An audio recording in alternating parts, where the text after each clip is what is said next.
Number 8 दोहा अष्टक।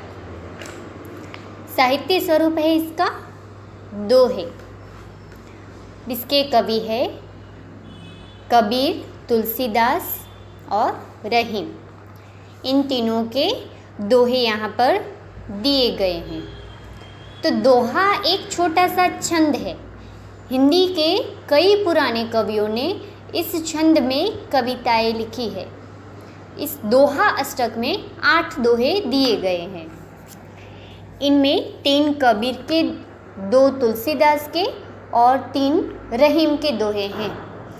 इन दोहों से हमें तरह तरह की व्यावहारिक शिक्षा मिलती है। दोहे हिंदी भाषा साहित्य की अनमोल निधि है।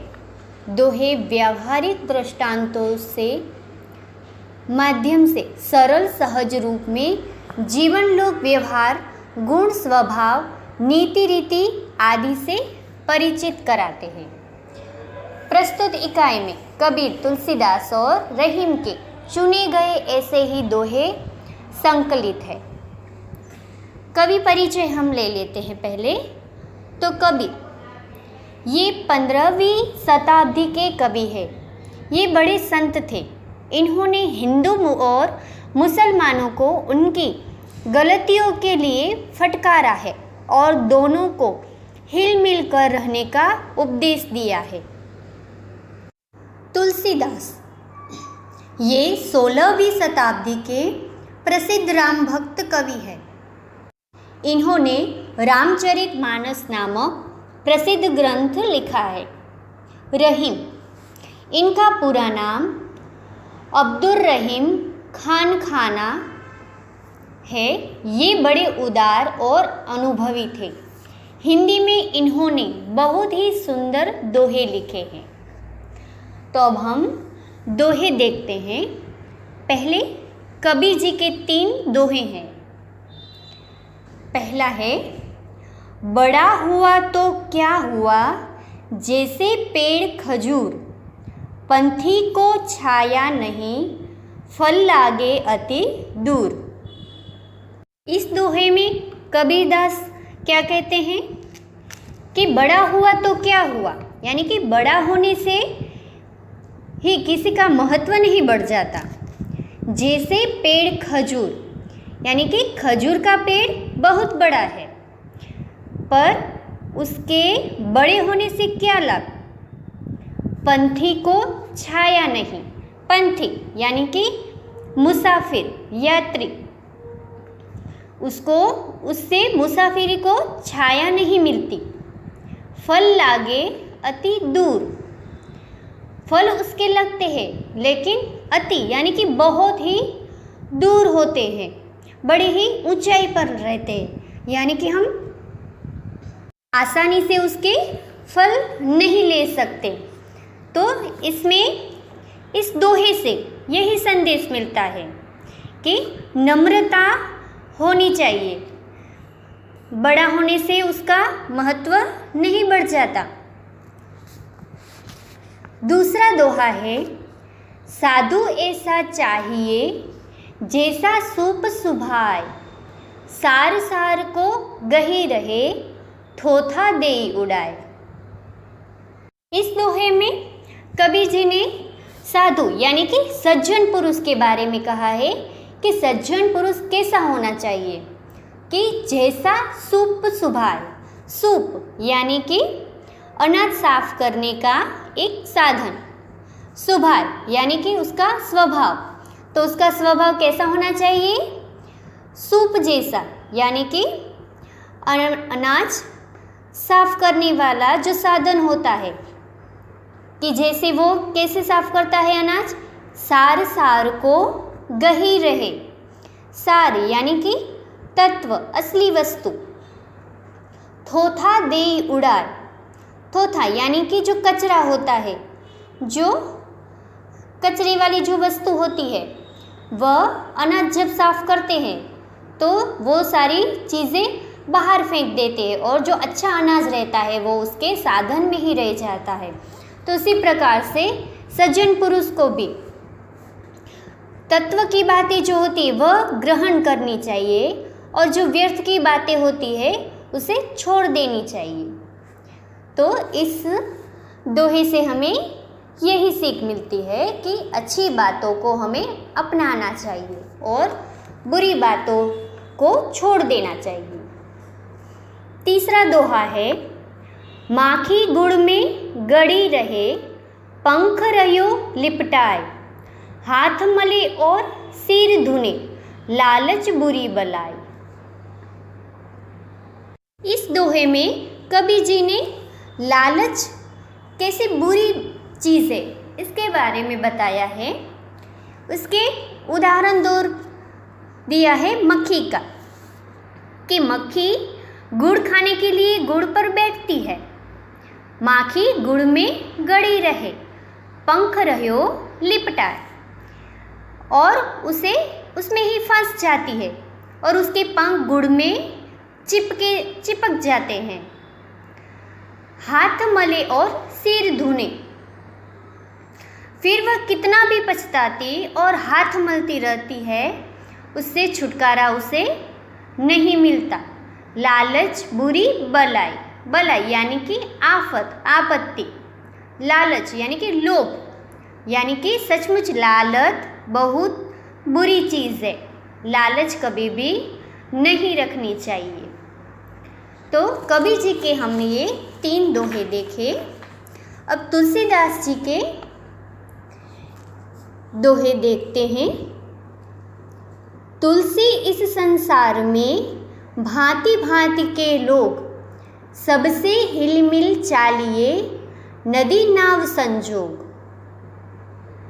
तुलसीदास जी इस दोहे में कहते हैं कि इस संसार में तरह तरह के लोग रहते हैं, भांति भांति के लोग, यानी तरह तरह के भिन्न भिन्न प्रकार के लोग रहते हैं।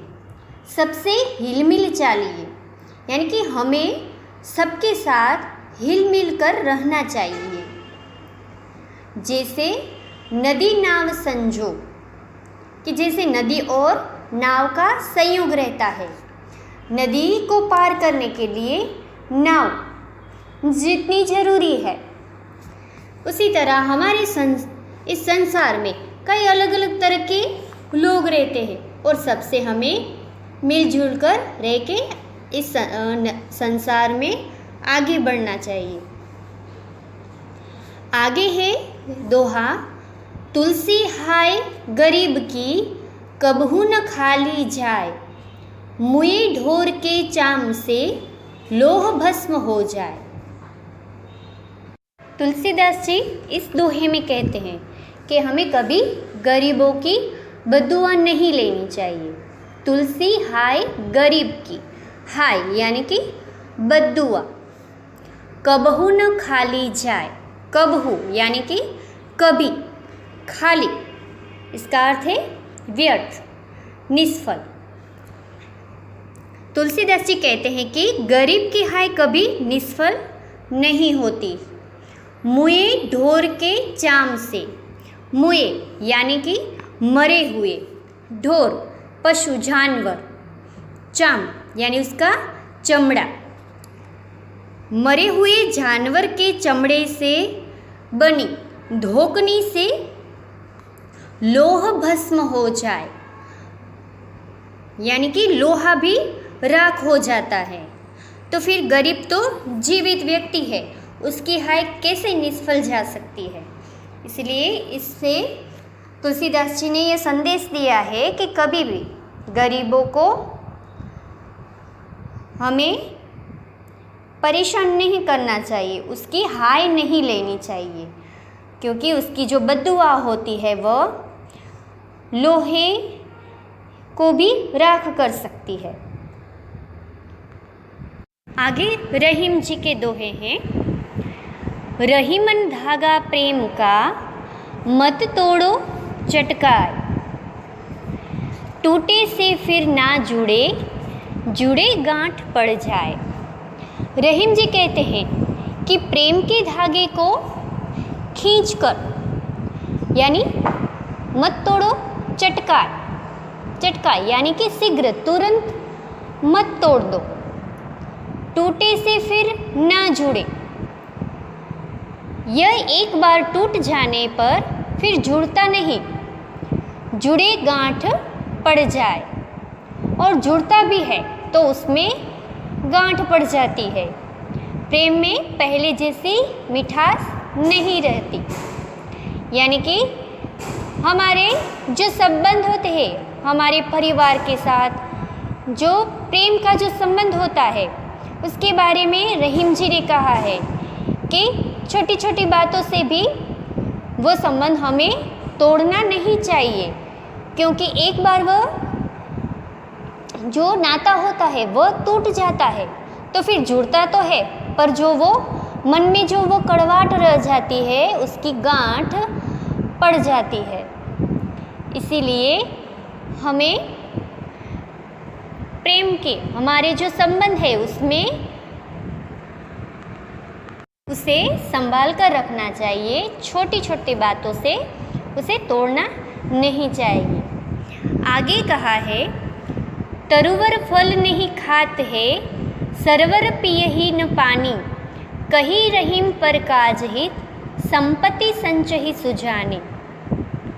रहीम जी कहते हैं कि पेड़ अपने फल खुद नहीं खाते, सरोवर अपना पानी खुद नहीं पीते, इसी तरह सज्जन दूसरों का भला करने के लिए ही संपत्ति का संग्रह करते हैं। यानी सज्जन व्यक्ति के बारे में इस दोहे में रहीम जी ने कहा है कि सज्जन व्यक्ति दूसरों के लिए ही कार्य करने के लिए प्रवृत्त रहते हैं। आगे के दोहे में कहा है, रहीम ने देखी बड़ेन को, लघु न दीजिए डारी, जहाँ काम आवे सुई, कहाँ करे तलवारी। रहीम जी कहते हैं कि बड़े लोगों को देखकर छोटे लोगों की उपेक्षा मत करो, जहाँ सुई काम आती है वहाँ तलवार काम नहीं आती। छोटे लोग भी जो काम कर सकते हैं कई बार वो बड़े लोग भी नहीं कर सकते, क्योंकि इसका उदाहरण देते हुए सुई और तलवार का यहाँ पे उदाहरण दिया है कि सुई का काम होता है सिलाई करना, वह काम तलवार नहीं कर सकती। तलवार से लड़ाई हो सकती है, पर कपड़े सिलना हो तो वो उसमें सुई का ही काम आता है। इसी प्रकार कभी छोटे व्यक्तियों की उपेक्षा हमें नहीं करनी चाहिए।